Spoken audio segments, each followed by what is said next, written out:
Ողջունում եմ մեր բոլոր ռադիոլսողներին, Էկոանկյուն ռադիոնախագիծն է, որը կարող եք դիտել եւ այս պահին մեր այս գեղեցիկ տաղավարում հյուրընկալել եմ Էկովիլ արևային ընկերության համահիմնադիր եւ տնօրեն Վարդան Հովսեփյանին։ Ողջույն, պարոն Հովսեփյան։ Շատ ուրախ եմ, որ մեր այսքան երկար սպասված հանդիպումը վերջապես կայացավ եւ այս նոր եթերաշրջանը մեկնարկում ենք միասին։ Եվ ինչպես նախորդ եթերաշրջաններում միշտ խոսել ենք էներգետիկ փոփոխությունների, հեռանկարների մասին, այսօր նույնպես շարունակելու ենք այս թեմաները եւ պատրաստել եմ ձեզ համար 10 հարցեր, որ պետքա այս ռադիոնախագծի շրջանակում ուղղեմ ձեզ եւ կստանամ սպառիչ պատասխաններ, որ մեր ռադիոլսողներին կբավարարեն։ Սկսենք։ Հուսով եմ, սկսեցինք։ Պարոն Հովսեփյան, ինչպես է գնահատում այսօր Հայաստանի էներգայից էներգետիկ անկախության վիճակը։ Էներգետիկ անկախությունը մի քիչ լայն գաղափար է եւ շատ դժվար է միայն նեղ մասնագիտական արևային ոլորտում լինելով ընդհանուր էներգետիկ անկախությունը գնահատել։ Մի փոքր կփորձեմ համադրելով մեր ոլորտի հետ պատասխանել ձեր հարցին։ Գաղտնիք չի, որ մեր երկրում էներգետիկ աղբյուրները սահմանափակ են եւ հիմնականում ներկրվող են, թեպետ արտադրվում է էներգիան Հայաստանում, հա, այսպես ճակերտավոր արտադրվում է Հայաստանում, բայց էներգակիրները դրանք ներմուծվող ռեսուրսներ են եւ բացառություն են կազմում միայն վերականգնվող էներգետիկայի, արևային եւ ջրային ռեսուրսներից ստացվող էներգիան։ Ցավոք մենք այսօր չունենք քամու ռեսուրսից ստացվող էներգիա եւ կարող ենք միայն հիմնվել այս երկուսի վրա, որոնք որ համարվում են մեր երկրի սեփական ռեսուրսից ստացվող էներգիա։ Համադրելով այս ամենը կարամ նշեմ, որ վերականգնվող էներգետիկայի եւ մասնավորապես արևային էներգետիկայի մասնաբաժինը բավականին լավ մեծ տեմպով աճեց եւ կարող եք տարբեր աղբյուրներից լսել, որ արդեն հատել ենք 1 գիգավատ դրվածքային հզորությամբ արևային կայանների այսպես սահմանված ռազմավարությունը, որը որ պետք է 2030 թվականին կարծեմ այդպես էր սահմանված, հատեինք, ինչը բացի էներգետիկ անվտանգության, անկախության տարից մի փոքր նաև խնդիրներ առաջացրեց, դրա մասին վստահ եմ հարցերի մեջ կլինենք խոսենք։ Այսպես եթե ընդհանուր գնահատական տամ, կասեմ, որ քայլերը դեպի էներգետիկ անկախության լավ էին դրված, լավ տեմպերով էին ընթանում, բայց ցավոք սրտի չեմ կարող այսօր համարել դրանք բավարար, որպեսզի կոչենք, որ մենք ունենք էներգետիկ անկախություն։ Պարոն Հովսեփյան, ո՞րն է մեր խոցելիությունը այս դեպքում։ Այս դեպքում ես մի փոքր ավելի հետ ժամանակով կնայեմ, որովհետև երբ որ խոսում ենք, որ արևային կայանները առաջացրեցին խնդիրներ, ընդհանուր էներգետիկ համակարգում դիսբալանս առաջացավ, հա, այսպես անընդհատ նշում եմ, որ արտադրած ավելցուկ էներգիան ցերեկային ժամերին արևայինի պատճառով սկսեց ցանց ընդհանուր խնդիրների առաջ կանգնացնել, ես մշտապես երբ որ առիթ եմ ունենում, նշում եմ, որ դա մեկ օրում չէր, հա, մենք այնպես չի, որ միանգամից այդքան արևային կայան ունեցանք։ Համահունչ զարգացմանը, որը որ տեսնում էինք, որ տեմպերը բավականին դրական էր, որին նպաստում էին կառավարությունը, պետությունը իրենց սուբսիդիոն ծրագրերով, աջակցություններով եւ շատ դրական օրենսդրական փոփոխություններով, զուգահեռ պետք էր մտածել նաեւ, կարծում եմ, ինչպես անել, երբ որ հասնի այս պահը, որովհետեւ մեր երկիրը միակ երկիրը չի, որ այս խնդրին բախվել է եւ միջազգային փորձ ուսումնասիրելով կարելի է զուգահեռ մտածել նաեւ լուծումների մասին։ Այսօր կարծում եմ խնդիրը նրանում է, որ մենք համահունչ զարգացմանը չենք նաև պատրաստվել այսօրվա առկա խնդիրներին։ Շատ լավ, մի փոքր ավելի կխոսենք այս խնդիրներից, բայց հետաքրքիր է, հա, այս էներգետիկ անկախությունը ավելի տեխնոլոգիական թե աշխարհակահաղական հարց է Հայաստանի համար։ Կարծում եմ երկուսը կարելի է դասել երկուսին էլ, որովհետև տեխնոլոգիական տեսանկյունից մենք գիտենք նաև, որ շատ ակտիվ հիմա քննարկվում է ինչպես մեր երկրում ամբողջ աշխարհում եւս կուտակիչների արկայությունը, հա, տեղադրման եւ կիրառելիության հարցը, որը որ բավական մեծ քայլ առաջ կլինի այս խնդիրը լուծելու, իսկ աշխարհակահաղական եւ ռազմավարական տեսանկյունից դա կարծում եմ նույնիսկ մեկնաբանության անհրաժեշտություն չունի, ինչքան կարեւոր է մեր տարածաշրջանի եւ մեր երկրի համար։ Բազմիցս խոսել ենք սրա մասին եւ նշել, որ սա հիմնահարցերից մեկն է մեր երկրի համար։ Պարոն Հովսեփյան, ինչ եք կարծում, առաջիկա 10-15 տարվա ընթացքում, հա, հնարավոր է այն իրավիճակը ստեղծի, որ Հայաստանը իսկապես, հա, էներգետիկ առումով դառնա ինքնաբավ եւ կախում չունենա այլ էներգետիկ, հա, արտերկրյա աղբյուրներից։ Կարծում եմ ամբողջությամբ ինքնաբավ դառնալու համար դա մի փոքր կարճ ժամանակահատված է եւ հնարավոր չի լինելու, որովհետեւ կրկնեմ, որ մեր ռեսուրսները դրանք պետք է լինեն արևը, քամին եւ ջուրը, իսկ այդպես վերականգնվող էներգետիկայով ամբողջությամբ ինքնաբավ դառնալը շատ դժվար եւ շատ ժամանակատար է լինելու, բայց այդ տոկոսը բարձրացնել, հասցնել գերակշռողին, վստահ եմ, որ դա կարողանանք եւ վստահ եմ, որ այն խնդիրները, որ այսօր ծառացած են, ինչպես մեր ոլորտը, այնպես էլ կարող եմ ասել ամբողջ էներգետիկ դաշտի առջև, բնականաբար գտնելու են իրենց լուծումները, մի փոքր ցնցումային կլինի կամ ժամանակավրեպ միգուցե կարող է լինել, բայց միաժամանակ այդ լուծումները լինելու են եւ այս տոկոսը ինքնաբավության գնալով բարձրանալու է։ Հետ վերադառնանք, 7 տարի առաջ սկսվեց, կարելի ասել, այս բումը արևային էներգետիկայի եւ բավական լուրջ զարգացում ունեցավ ոլորտը, բայց վերջերս բախվեցինք մի իրավիճակի, որոշական փոփոխությունները, մտահոգություններ առաջացրեցին ոլորտի ներկայացուցիչների եւ ոչ միայն իհարկե ոլորտի ներկայացուցիչների մոտ, ուզում այս ամենի մասին խոսել, նաեւ քանի առիթ ունենք շփման, ուզում եմ ներկայացնեք մեր ռադիոլսողներին ինչ հանդիպում էր, Հայաստանի Հանրապետության նախագահի հետ ոլորտի ներկայացուցիչների եւ ոչ միայն Հայաստանի Հանրապետության նախագահի, այլ կառավարության տարբեր ներկայացուցիչների հետ եւ ինչի մասին էր խոսքը գնում, ինչպիսի առաջարկներով էին հանդես գալիս։ Շատ ճիշտ նշեցիք, որ ոչ միայն Հանրապետության նախագահի հետ, որտեղ մենք բազմաթիվ եւ տարբեր կառույցների հետ հանդիպումներ ենք ունեցել, ինչպես ոլորտը համակարգող, այնպես էկոնոմիկայի նախարարի եւ նախարարության անդամների ազգային ժողովի, ուրեմն այսպես աշխատանքային խումբ էր ստեղծվել եւ մասնագիտական եւ ոչ մասնագիտական ներկայացուցիչներ էին այնտեղ ներգրաված, բազում հանդիպումներ ենք ունեցել, թեման, այսպես կարելի ասել, որ բոլոր հանդիպումներում միանման է եղել, հենց այն իրավիճակը, ինչի մասին նոր խոսում էինք, մինչև թեմային անդրադառնալ ավելի մանրամասն, կուզեի մի հատ անպայման շեշտել մեր ոլորտի ներկայացուցիչների հանդիպման նպատակը, որպեսզի թյուր կարծիք չստեղծվի, որ մենք այսպես ճակերտավոր մեր ընկերությունները փրկելու կամ չգիտեմ ինչ որ բիզնես նպատակով շահով էինք այցել, այդպես չէր, մենք իրապես լինելով ոլորտի էներգետիկ ոլորտի մասը կազմող ընկերություններ եւ արևայինի բեռը հասկանալով հանդերձ ընդհանուր էներգետիկայի վրա փորձել ենք այս հանդիպումները կազմակերպել, որպեսզի մեր տեխնոլոգիական լուծումները առաջարկենք, մեր մտքերով կիսվենք եւ կարող եմ ասել, որ այդ հանդիպումները ոչ թե այսպես բողոքի քննադատության կամ ինչ-որ այլ հարցերի բնույթ էին կրում, այլ լուծումներ, լուծումներ, մենք բոլոր հանդիպումներին լուծումներով ենք մասնակցել եւ հստակ աշխատանքային քարտեզ ենք ներկայացրել, ինչպես պետք է դա իրականացվի, ինչ ժամանակահատվածում, ինչ ներդրումների եւ ինչ միջոցների Պարոն Սեփյան, օրենսդրական փոփոխություններից խոսեցինք, եկեք մի փոքր ներկայացնենք մեր ռադիոլսողներին ինչի մասն է առասարակ խոսքը եւ արդյոք սա փուլային է, որովհետեւ որքան տեղեկեմ, սա առաջի փուլն է, օրենսդրական փոփոխությունների։ Այո, օրենսդրական փոփոխությունների մասին, որպեսզի ավելի մատչելի լինի, փորձեմ մի փոքր կենցաղային, այսպես բացատրել, մաքսիմալ քիչ տերմինոլոգիա օգտագործելով, բայց միևնույն ժամանակ այն տերմինները, որոնք որ կլինենք, բացենք, որպեսզի մեր ռադիոլսողները կարողանան հասկանալ ինչի մասին է խոսքը։ Այսօրվա դրությամբ մինչ օրենքի փոփոխությունը ուժի մեջ կմտնի, որը նախատեսվում է 2026 թվականի մայիսի 1-ից, յուրաքանչյուր անձ, ով կտեղադրի, կլինի դա ֆիզիկական անձ, իրավաբանական անձ, էական չի, ով կտեղադրի արևային կայան, ինքը հնարավորություն կունենա իր ավելցուկ արտադրանքը կուտակել եւ սպառել այն ոչ արևային օրերին, գիշերային ժամերին կամ օրինակ կուտակել ամռանը, օգտագործել ձմռանը։ Մինչև մայիսի 1-ը, մայիսից մայիս, այսպես ցիկլ կա, որը որ մեկ տարվա ընթացքում կարող ես օգտագործել։ Սա բավականին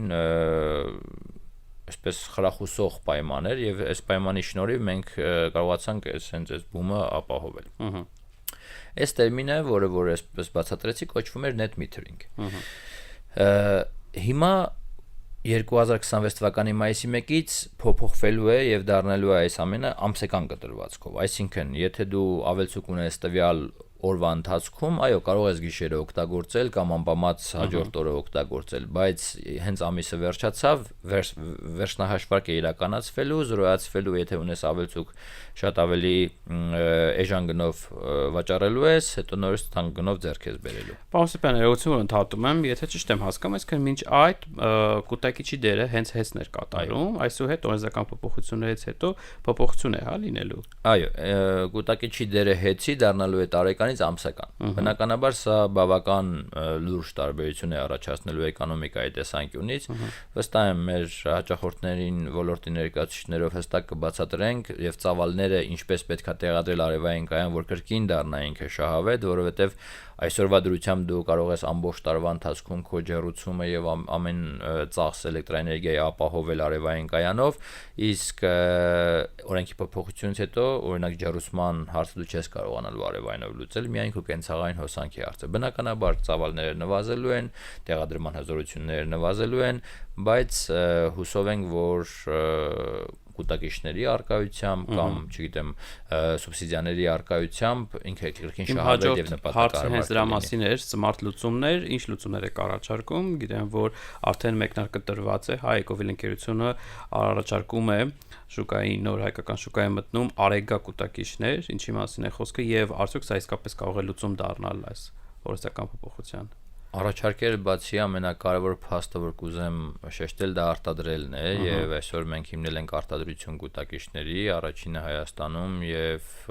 իր տեխնոլոգիաների մեջ եւ վստահ եմ, որ սա ապագայի ամենակարևոր քայլերից մեկն է լինելու ինչպես մեր ընկերության, այնպես էլ մի փոքր այսպես ամբիցիոզ ասեմ մեր ոլորտի համար։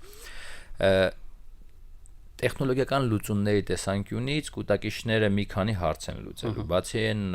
ավելցուկները, որը որ պետք է ավելի էժան վաճառել, հետո ավելի թանկ գնել, ինքը նաև այսպես էներգետիկ ամբողջական անկախության հարցը լուծելու մեր ազգաբնակչության համար։ Այո, իհարկե, այսինքն կուտակիչների արկայությամբ նույնիսկ հոսանք չլինելու պարագայում դու կարողանում ես օգտագործել հոսանք, որը որ ստացել ես մինչ այդ արևայինից անվճար։ Դրան մինչ կհասնենք դեռ մի շարք օրենսդրական փոփոխությունների անհրաժեշտություն կլինի, որտեղ այսօրվա դրությամբ ինքը դեր է տանում միայն այդ անվտանգության, անկախության եւ հոսանք չլինելու պարագայում հոսանք օգտագործելու, բայց վստահ եմ, որ իրենց կիրառելությունը էլ ավելի բազմազան է դառնալու եւ նաեւ ֆինանսապես ավելի շահավետ է դառնալու մոտ ապագայում։ Շատ լավ, խոսեցիք շահավետ լինելուց, այ հետաքրքիր է արժեքը, հա, մոտավոր ինչ արժեքի են այս կուտակիչները լինելու եւ արդյոք սա իսկապես այնքան էլ ֆինանսական բեռ չի լինի, հա, նոր հաճախորդների համար։ Շատ կարևոր թեմային անդրադարձակ Կարեն ջան, որովհետև այսօր այսպես միֆ կա, կարծրատիպ կա, որ կուտակիչները չափազանց թանկ, կարճ կյանք ունեցող, անհասանելի պրոդուկտ են կամ ապրանք են։ Տեսեք, այսօրվա դրությամբ ես կուզեմ սկզբից իր կյանքի տևողության մասին խոսել։ Կուտակիչները, կոնկրետ մեր արտադրած կուտակիչները 8000 ցիկլ երաշխավորված աշխատելու են, այսինքն դա նշանակում է, որ եթե օրվա ընթացքում մեկ անգամ կուտակել եւ օգտագործել, մոտավորապես 20 տարի ինքը կյանքի տևողության երաշխիք է ունենալու, ինչը շատ ավելի շատ է, քան մի քանի տարի առաջ այն կարծրատիպը, որ 1-2 տարի կամ 5 տարի հետո կուտակիչները փոխելու անհրաժեշտություն ունենալու, այո։ Կուզեմ տեխնոլոգիային էլ մի փոքր անդրադառնալ, հա, ինչը ենթադրում, հետո նոր արդեն հետ կան գնային քաղաքականությանը։ Ինքը կուտակիչները լիթիում-իոնային ֆոսֆորային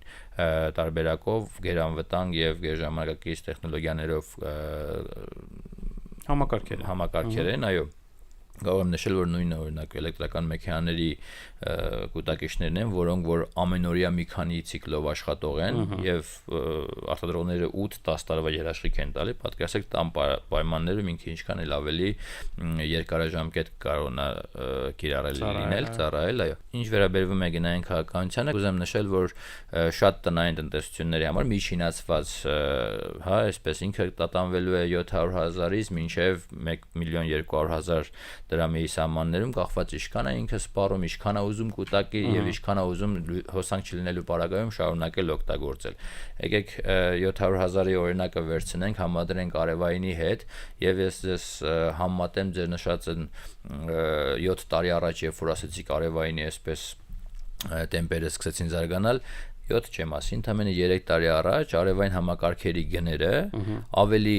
թանկ էին, քան հիմա արևային համակարգ պլյուս կուտակիչների գները։ Այսինքն այս product-ը մենք հավատում ենք, վստահ ենք, որ շատ կիրառելի է, հեշտ կիրառելի է լինելու եւ հետգնման ժամկետի տեսանկյունից ինքը չափազանց բարենպաստ պայմաններ ունենալու, որպեսզի հաճախորդները վերցնեն։ Մեր հայրենակիցներն մի շատ սիրում են տեխնոլոգիաները, այնպես որ շատ արագ, ինչպես օրինակ էլեկտրական մեքենաների պարագայում շատ արագ տարածվեցին, սա նույնպես շատ արագ կդառնա արդեն իրականություն։ Մի փաստել եմ ուզում այսպես ասել, իհարկե խոր ուսումնասիրություն չեմ իրականացրել, իմ շրջապատում շատ մարդիկ կան, ովքեր էլեկտրական մեքենաներ են վարում եւ ես կարող եմ նշել, որ մեծամասնությունը անգամ այսպես խնայողությունը, հա, ավանդական արևային շարժիչով մեքենաներ եւ էլեկտրական առաջնային տեղ չեն դնում ու այսպես տրենդային էկո եւ արբվիլի հարմարավետ եւ ժամանակից էլեկտրական մեքենաները այնպիսի հանգամանք են իրենց համար հանդիսանում, որ մեկ անգամ կամ երկու անգամ կամ երեք անգամ է խնայողությունը կազմում, նույնիսկ դրան ուշադրություն չեն դարձնում։ Վստահ եմ նույնը լինելու է կուտակիչների պարագայում, պատկերացրեք դուք ունեք տուն ու սա կնշեմ, որ պարտադիր չի, որ կուտակիչը միայն առանձնատներում կիրառվի, որտեղ բազմաբնակարան շենքերում եւս կիրառելի է լինելու, պատկերացրեք դուք ունեք տուն, որը որ արևայինի պարագայում նաև խնայողության հետ ապահովելու մշտական հոսանք, իսկ եթե արևային չունեք, ուղղակի կոմֆորտ է ապահովելու, դուք իմանալու եք ցանկացած պարագայում, ցանկացած ժամի հոսանք ունեք ռեզերվային հոսանքի աղբյուր։ Իսկ այդ արժեքը, որի մասին խոսում ենք, օրինակ, չգիտեմ, 600 կամ 700 հազար դրամ, միանշանակ այսօրվա դրությամբ այն մեկ հեռախոսի սմարթֆոնի արժեք։ Միանշանակ։ Պարոն Օսիփյան, վստահ եմ մեր բոլոր ռադիոլսողներին, ինչպես նաև մեզ դիտողներին, հետաքրքրում է վիզուալ տեսքահայ սարքերի, ուզում եմ ասել, որ ես ինքս այցելել եմ ձեր գործարան, հա, տեսել եմ ինչ տեսք ունի, ուզում եմ հավաստիացնել, որ բավականին զարմացած եմ հենց այսպես կոմպակտ փոքր չափսերի առումով, այսինքն իսկապես կարելի է պահարանի մեջ տեղավորել, ավելի փոքր են, քան կաթսաներ իրականում։ Այնպես որ այդ հարցն լուծված է, այնպես չէ, որ պատկերացնում ենք ինչ-որ կուտակիչներ շատ մեծ, ինչ-որ սարքավորումներ։ Մի քանի առաջնային հարց կար, երբ որ սկսում ենք արտադրությունը, առաջինը դա բնականաբար գնային քաղաքականություններ, որպեսզի ինքը հասանելի լինի, ինչպես դուք նշեցիք, ինքը կենցաղային ցանկացած այլ ապրանքի արժեք է ունենալու, եթե այսօր մարդը իր կոմֆորտի համար, չգիտեմ, հեռուստացույց է առնում կամ սմարթֆոն է գնում կամ չգիտեմ, այլ տեխնիկա է գնում, սա կոմֆորտի են ամենաբարձր լեվել ապահովող սարքավորումներից մեկն է լինելու, վստահ եմ, որ մեր հայրենակիցները դա գնահատելու են եւ օգտվելու են։ Երկրորդը չափսերն էր, որը որ եւս մեծ աշխատանք է տարվել այդ ուղղությամբ, ու այսօր ինքը ընդհանրապես տեղ չի զբաղացնելու պահարանի մեջ, ինչպես դուք նշեցիք, այդ տերմինը չի օգտագործել, կարելի է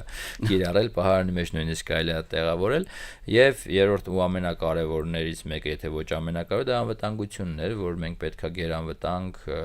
սարքավորումներ ունենք, որտեղ մարդը տանը պետքա օգտագործի եւ կարող եմ ասել, որ բոլոր միջազգային ստանդարտներին համապատասխան սարքավորումներ ենք ստացել։ Շատ լավ, իսկ մեզ ուզում եմ ապահովում եմ ռադիոլսողներին հիշեցնել, որ կարող եք Արեգայի տարատեսակ մոդելներին ծանոթանալ Arega.am կայքում, կարծում եմ այնտեղ ամբողջ ինֆորմացիան կա եւ նաեւ բազմաթիվ վիզուալներ, այնպես որ կպատկերացնեք ինչ տեսք ունի այս հետաքրքիր սարքավորումները։ Միայն մեկ օրինակ ասեմ, որ իրենք բացի ստատիկ տանը տեղադրվող համակարգեր, նաեւ շարժական համակարգեր ունենք ու հնարավորություն կա հոսանքի աղբյուրը ընդամենը մի քանի կիլոգրամ է, ինքը մեկ անձի համար տեղաշարժվող, վերցնել մեքենայով, տանել ցանկացած վայր եւ ունենալ անվճար հոսանք, եթե արևայինով է եւ կամ կուտակած հոսանք, եթե օրինակ չգիտեմ տանն ես կուտակում։ Նաեւ կարծում եմ փոքր մոդելը շատ լավ կարող է ծառայել արշավականների համար, որովհետեւ իսկապես շատ փոքր, շատ թեթև եւ շատ անհրաժեշտ պարագա է այն դեպքում, երբ իսկապես չկա հոսանքի որևիցե աղբյուր։ Մի բան թույլ տվեք միայն ավելացնեմ, որ վերջերս մի քանի օր առաջ ընդամենը Վրաստանի էքսպոներ, որտեղ որ հանդես էին գալիս Էկովիլ ընկերությամբ ինչպես արևային, այնպես է կուտակիչների եւ ներկայացված էր մեր արտադրանքային տեղևս, այսպես հպարտության մեծ զգացողություն ունենք, երբ որ մեր Վրաստանի թե գործընկերները, թե բնակչության գերակշիռ մեծամասնությունը տեսնելով եւ իմանալով, որ դա արտադրված է Հայաստանում, այսպես մեծ զարմանք, մեծ լավ բառ չի, բայց նույնիսկ ասեմ, որ նախանց զգացին, որ իրենց երկրում նման արտադրություն չկա, իսկ Հայաստանը արդեն մեկ քայլ առաջ է։ Ինչպես առաջ էր արևային տեխնոլոգիաներում, այնպես առաջ է կուտակիչների արտադրությամբ։ Լավ, պարոն Հովսեփյան, ինչ է կարծում, կուտակիչների ներդրումը կարող է իսկապես ստեղծել այնպիսի իրավիճակ, որ Հայաստանը սկսի էլեկտրաէներգիայի այսպես արտահանող առաջատար երկիր դառնա տարածաշրջանում։ Այս հարցը շատ լավ հարց է, որովհետև այսօր մենք հենց արտահանման հետ կապված ունենք նաև ժամային խնդիրներ եւ գիտենք բոլորս եւ լիահույս սպասում ենք, երբ պետքա մեր հարևան երկրների Պարսկաստանի եւ Վրաստանի հետ բարձրավոլտ էլեկտրական գծերը պատրաստ լինեն, որպեսզի մենք կարողանանք էլեկտրաէներգիա հոսքերը ապահովել, բայց միևնույն ժամանակ օրինակ մեր հարևան Պարսկաստանը ամեն ժամի չի, որ ցանկանում է, հոսանք ստանալ, ինչ որ կա ֆիքսված ժամեր, հնարավոր դա համընկնի մեր պիկ ժամերի հետ, հնարավոր է տարբեր լինի, նույն արտադրությունը մեր մոտ ամեն ժամի չի, որ նույն չափի է, ցերեկվա ժամերին, ինչպես գիտենք, արևայինի շնորհիվ այն ավելի բարձր է եւ այլն, Կուտակիչները այստեղ հենց այդ լուծումն են լինելու։ Եվ լուծումն է լինելու ոչ միայն, որ կուտակած էներգիան ցանկացած ժամի հնարավոր է լինելու արտահանել, այլ նաև լուծումն է լինելու հենց այդ լարումների տատանումների, որի առջև մենք կարող ենք խնդիր առաջանալ։ Եվ մեր այս հանդիպումները, որի մասին խոսեցինք նախագահի հետ կլիներ, նախարարների հետ կլիներ Ազգային ժողովում, մեր առաջարկների փաթեթի մեջ ամենակարևոր կետերից մեկն էր տեղադրել կուտակիչներ ոչ միայն անհատների, բիզնեսների կամ տների համար, այլ նաև ունենալ կուտակիչների համակարգ մեծ պետության համար, որը որ լուծեր բացարձակապես բոլոր խնդիրները սրա հետ կապված։ Այսինքն, եթե մենք այսօր մտածում ենք ավելցուկ էներգիան ինչպես պետք է օգտագործենք, այդ ավելցուկ էներգիան պիկ ժամերին կարող ենք ինչպես օգտագործել ինչպես մեր տներում եւ բիզնեսներում, այնպես էլ արտահանել։ Ու մենք առաջարկել էինք տրոհել դա մի քանի մասի, ունենալ ոչ միայն արևայինից եկող հոսանքների կուտակում, այլ նաեւ ընդհանուր առմամբ ենթակայաններում մեծ կուտակիչ համակարգեր դնել եւ բյուջեի տեսանկյունից եւս կասեմ, որ ինքը աստղաբաշխական թվերի մասին չէր գնում եւ կային նույնիսկ ներդրողներ, որոնք որ պատրաստ էին պետության հետ համատեղ այս որպես բիզնես պրոյեկտ դիտարկել, այսպես թվաց անցյալով եմ խոսում, բայց կուզեմ նշել նաեւ որ դեռևս ակտիվ քննարկման փուլում ենք եւ այնպես չի որ սա հաստատվել կամ մերժվել է եւ հիմա ուղղակի ավելի խորապես ուսումնասիրություն ենք անում, հուսամ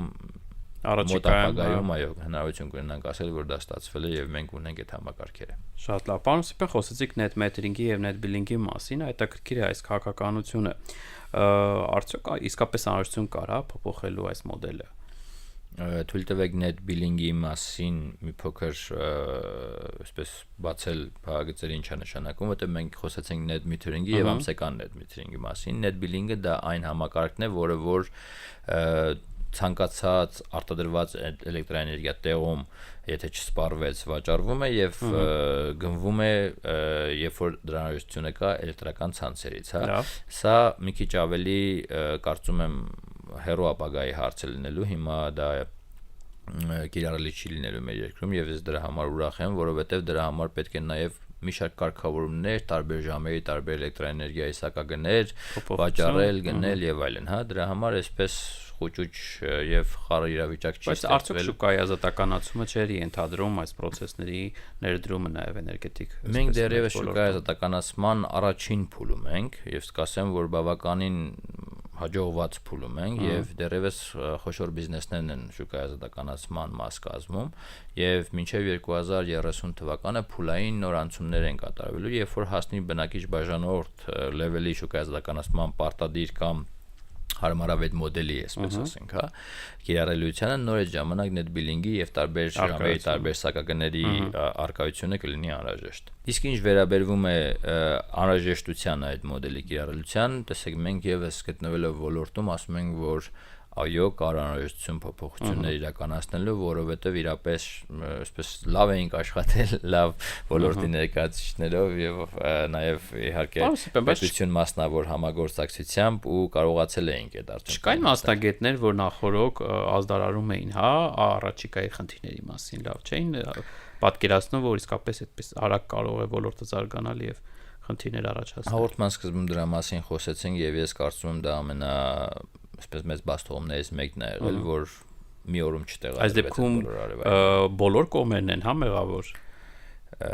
բոլոր կողմերը ի նկատի ունենք նաև մասնավորով մասնավոր ընկերությունները մեր ցուցանիշները դրանք թափանցիկ եւ բաց ցուցանիշներ են միացված ցանցին եւ մենք աշխատում ենք որպես մասնավոր բիզնես ընկերություններ տեղադրելով արևային կայաններ։ Ես կարծում եմ, որ ավելի շատ մասնագիտական խմբեր պետք է ստեղծվեին պետության կողմից եւ վերահսկվեր այս հոսքը։ Ես չեմ ասում ավելի շուտ փոփոխություն արվեր, ավելի շուտ մտածվեր սպառման համակարգերի փոփոխության հետ կապված հաց, եւս մեր իշխանության կառավարության անդամների եւ տարբեր խմբերի հանդիպման թեմաներից մեկն էր, որ հոսանքի սպառման վարքագիծը եւս պետք է ժամանակին փոխվեր։ Այսօր մենք ունենք ընդամենը գիշերային եւ ցերեկային սակագին, որը որ ավելի քան 6 տարի առաջ, եթե չեմ սխալվում 2017 թվականին է ներդրվել ու գիշերը երբ որ մենք ունենք ցերեկը երբ որ մենք ունենք հոսանքի ավելցուկ, մենք ունենք ավելի թանկ սակագին, գիշերը ունենք ավելի էժան սակագին։ Ինչա դա նշանակում, մենք այսպես ճակերտավոր ստիպում ենք, որպեսզի սպառողը գիշերը ավելի էժան սակագնով սպառի, բայց մենք անհրաժեշտություն ունենք, որպեսզի ցերեկը սպառվի այդ էներգիան, որտեղ մենք ունենք ավելցուկ, որովհետև ամբողջ արտադրությունը եւ այլն։ Այո, մենք ունենք։ Դրա համար վարքագիծը պետք է փոխվի։ Վարքագիծի փոփոխությունը բերելու է սակագների փոփոխության արդյունքում, այսինքն մենք պետք է ունենայինք ցերեկային ժամերին ավելի էժան սակագին հոսանքի համերին կամ ժամանակ կամ պիկ ժամերին, երբ որ համարվում է, չգիտեմ, օրինակ 12-ից մինչև 4 արտադրության ամենապիկ ժամն է, մենք պետք է ամենաէժան սակագին ունենայինք եւ խրախուսեինք մարդկանց, որպեսզի այդ ժամանակ սպառեն։ Մենք օրինակ այդ քալից իմ կարծիքով հետ ենք մնացել, ուշացել ենք, ավելի ուշ ենք այդ որոշումը կասել։ Ձեր հարցի պատասխանը ընդհանուր որպեսզի հնչի, օրինակով ուզեցի ասեմ, որ կարծում եմ շատ հարցերում ժամանակավրեպ ենք եղել եւ եկավ հասարակական պահ, նոր որոշեցինք չցանկանալով այդ բառը կուզեմ շեշտել, որովհետև մեր թե գործընկերները, թե իշխանության ներկայացուցիչները, թե չգիտեմ, բոլոր առընթեր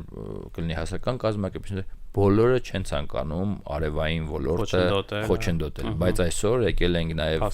այն փաստի առաջ, որ դրա անհրաժեշտությունը կա, որպեսզի համակարգը խնդիրներ չունենա։ Վստահ եմ, սա եւս ժամանակավոր բնույթ է կրելու, ուղղակի այստեղ կարա խնդիր առաջանա այդ ոլորտում զբաղվող ընկերությունները նույն հզորությունները այլևս չունենան, այսպես որպես ընկերություն, եթե այդ հարցը լուծի, չգիտեմ, 3 տարի, 4 տարի հետո եւ ամեն ինչ սկսենք զերոյից։ Մի ոլորտ, որը որ տարածաշրջանում միանշանակ անխոս առաջատարներ հանդիսանում Հայաստանը, մեր փորձով այսպես հետևում էին, կիսվում էինք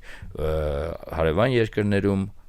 արևային ընկերությունները Հայաստանի ունեն մասնաճյուղեր Վրաստանում օրինակ, մեր ընկերությունը ունի Եվրոպայում, Միացյալ Նահանգներում, այսպես զարգացած կայացած ոլորտի ներկայացուցիչներ լինելով։ Շատ լավ։ Ինչ է կարծում, տարածաշրջանային այսպես զարգացումները ազդում են առհասարակ Հայաստանի էներգետիկ քաղաքականության վրա։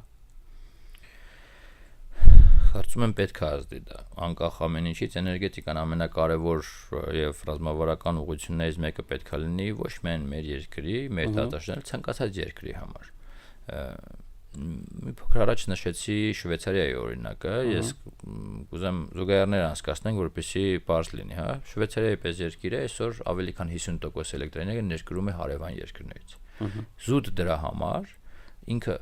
այնպիսի քաղաքականություն է որդեգրել, թե արևային ոլորտում կլինի, թե այլ էներգիայի ստացման աղբյուրների հետ կապված, որպեսզի այդ տոկոսը գնալով կչացնի։ Շվեյցարիան գտնվում է Եվրոպայի կենտրոնում, Շվեյցարիան աշխարհին եզակի երկրներից է, որը որ 1800-ական թվականներից մինչ այսօր ոչ մի ռազմական կամ այլ իրավիճակներում չի հայտնվել, բայց այսօր ինքը ամենօրյա ամենօրյա ռեժիմով փորձում է հարցին լուծում տալ, որպեսզի սեփական էներգիայի աղբյուրները հեռանկարում լուծի։ Ձեր հարցին պատասխանելու համար, այսպես օրինակով ասացի, համեմատելով մեզ հետ մեր տարածաշրջանում միանշանակ սա պետք է լինի ամենակարևոր օրակարգերից մեկը։ Պարոն Հովսեփյան, միջև հաջորդ հարցը անցնելը ուզում եմ մի բան պատմել մեր ռադիոլսողներին, վերջերս նշեցիք, որ Վրաստանում Էքսպոյի շրջանակում GIF 2025, ուզում եմ մեր ռադիոլսողներին ասել, որ սա շատ կարևորագույն, միջոցառում է Վրաստանում էներգետիկ ոլորտի, էներգետիկ օրերն են Վրաստանի եւ Էկովիլը արդեն երկրորդ տարին է ինչ մասնակցում է, նախորդ տարի լինելով նաեւ պլատինում հովանավոր միջոցառման։ Այ միջոցառման ընթացքում կային այսպես հանդիպումներ ոլորտի մասնագետների միջև եւ մասնագետներից մեկը վրացի անպայման նշեց, որ հայկական փորձը պետք է կիրառել, հա, լավագույն փորձը եւ Ecovel ընկերության համահիմնադիր Տիգրան Օխանյանն էլ անպայման կիսվեց նաեւ այս փորձառությամբ, հա, օրենսդրական փոփոխությունների, որ քանի շուտ է պետք է հետևել Հայաստանի օրինակին, ճիշտ ուղղությամբ գնալ եւ անպայման նախորոք, հա, այսպես ծրագրավորել առաջիկա խնդիրները, այսինքն միայն չընկնել հաջողությունների եւ արագ զարգացման հետևից եւ մոռանալ, որ առաջիկայում կարող են խնդիրներ առաջացնել։ Այ հետևելով այս պատմությունից ուզում եմ հաջորդ հարցս ուղղել, որոնք են այն միջազգային լավագույն փորձերը, որ Հայաստանը պետք է ներառի իր քաղաքականության, հա, մեջ այսօր, որպեսզի այս իրավիճակից մաքսիմալ արագ եւ այսպես անցնցում դուրս գա։ Մեր զրույցի ընթացքում մի քանի օրինակով անդրադարձանք այդ փորձերին, Վրաստանի հետ կապված կարող եմ ասել, որ նաև մեր ձայնը վստահ եմ, որ ոչ միայն մեր խոսքն այլ նաև իրենց ուսումնասիրություններն կամ այլ միգուցե էքսպերտների ներգրավվածությունը Վրաստանը արդեն իսկ իգիտություն են տունել դա եւ 200 մեգավատ ժամ կուտակիչ կայանի մրցույթ է հայտարարել ու Վրաստանում առաջիկամ դեռևս արևայինները չկառուցված կկառուցվի մեծ կուտակիչ համակարգ պետական մասնավոր, այո այսպես սահուն անցնելով նաև համադրելով ես փաստը լուծումներից մեկը բնականաբար խոսեցինք դա կուտակիչ կայաններն էր երկրորդի մասին եւս խոսեցինք դրանք վարքագծի հոսանքի սպառման վարքագծի փոփոխություններ երրորդին հպանցիկ անդրադարձանք մի քիչ ավելի կարող ենք խորապես ուսումնասիրել քննարկել դրանք ենթակառուցվածքների եւ հարևանների հետ հոսանքի համապատասխան գծերի ունենալու արկայությունն է մենք իհարկե պետքա հաշվի առնենք որ մեզ հարևան ունենք ավելի քան 80 միլիոն բնակչություն ունեցող Պարսկաստանը Իրանը որը որ անսահման հոսանքի սպառման տեղ ունի եւ ես կարող եմ նշել որ նաեւ խնդիրներ ունի մենք այդ շուկան եւս մի փոքր ուսումնասիրել ենք եւ գիտենք նամանավանդ հյուսիսային հատվածներն, իսկ Հայաստանի մոտ գտնվող սահմանամերձ հատվածներում բավական մեծ խնդիրներ ունեն հոսանքի եւ մենք կարող ենք լինել իրենց համար եւ լուծում եւ մեզ համար բավականին մեծ այսպես երկարաժամկետ պրոյեկտ, հա։ Եթե համադրենք այս ամենի հետ նաև այլ տեխնոլոգիական լուծումներ, օրինակ քամուց ստացված էներգիայի լիցենզիաների թողարկում, հիդրոէլեկտրականների ռեսուրսը մի քիչ սահմանափակ է, որովհետև ջրային ռեսուրսներն են մեր մոտ սահմանափակ, բայց քամին ես կարող եմ նշել, որ ուսումնասիրություն է իրականացվել Հայաստանում, որին մասնակցել է նաև Արթուիթու հիմնադրամը, Հայաստանում ոչ միայն մասնակցել այլ ջատագովներից մեկն է եղել եւ կարող եմ նշել որ ընդհանուր մինչեւ 1 գիգավատ հզորությամբ քամուկայանների պոտենցիալ կա Հայաստանում, որը կարելի է կիրառել եւ ինչպես գիտենք քամին իր սեզոնայնությամբ եւ գիշեր-ցերեկ հարաբերականությամբ ավելի արդյունավետ կարելի է կիրառել, քան արևային կայանները։ Ի տարբերություն արևային կայանների, որոնք որ նաև տեղադրվում են բնակիչ բաժանորդների անհատների համար, քամուկայանները միշտ ավելի մեծ մասշտաբային պետքա լինեն, ավելի առընթեր պետության ռազմավարության հետ ընթացող։ Այսպես այս ամեն մի պատասխանից, ամեն մի կետից որոշակի այսպես համադրելով միասին ինձ թվում է կարողանանք լուծումները գտնել եւ հաղթահարել։ Այո։ Պարոն Սեփյան, եկեք որպես ավարտ մեր ռադիոլսողներին անպայման հորդորենք, որպեսզի չմտահոգվեն, հա, եւ այն նորությունները, որ տեղեկատվական դաշտից ստանում են արևային ոլորտի հետ կապված, նրանց որևիցե կերպ չվախեցնի։ Տեսեք, վախենալ միանշանակ պետք չէ։ Լուծումներ միանշանակ կան եւ ես միշտ նշում եմ, որ արևային կայան տեղադրելը հենց հիմա գերշահավետ է։ Մինչև մայիսի 1-ը, մինչև օրենքի փոփոխությունը ինքը լինելու է, եթե անկեղծ ամենաշահավետ, այսպես նույնիսկ բիզնես պրոյեկտը կլինի դա տան համար, բիզնեսի համար, թե ավելի մեծ կայանների մասով։ օրենքի փոփոխությունից հետո ինքը գերշահավետից դառնալու է շահավետ։ Էլի մարդիկ տեղադրելու են։ Ուղղակի պետքա այս ժամանակը անպայման օգտագործել եւ հիմա տեղադրել, որովհետեւ նոր օրենսդրական փոփոխությամբ այն բոլոր հաճախորդները, այն բոլոր մեր հայրենակիցները, ովքեր կտեղադրեն արևային կայան մինչև մայիսի 1-ը, առնվազն, մինչև 34 թվականը առնվազն կարողանան օգտվել այսօրվա գործող օրենքներից։ Դա շատ կարևոր փաստ է։ Մենք գիտենք, որ արևային կայանի հետգնման ժամկետը 3.5, մաքսիմում 4 տարի է, այսինքն դրանից հետո եւս 5 տարի առնվազն իրանք հնարավորություն են ունենալու օգտվեն այս գերշահավետ պայմաններից։ Վստահությամբ ասում եմ, որ այդ 9 տարիները լրանալուց հետո եւ այս խնդիրները, որոնք որ այսօր ծառացած են մեր առջև լուծելուց հետո, հնարավոր է այդ ժամկետը էլի երկարի, հնարավոր է ավելի հետաքրքիր լուծումներ առաջարկվեն, եթե ոչ էլ դառնա այսօրվա մայիսի 1-ից կիրառելի օրենքի փոփոխությունը, ինքը կրկին լինելու է շահավետ։ Գերշահավետի փոխարեն կդառնա շահավետ։ Իսկ այսօր տեղադրողը միանշանակ կօգտվի մի քանի անգամ ավելի շատ։ Շնորհակալ եմ, պարոն Հովսեփյան։ Ես եմ շնորհակալ, Կարեն ջան։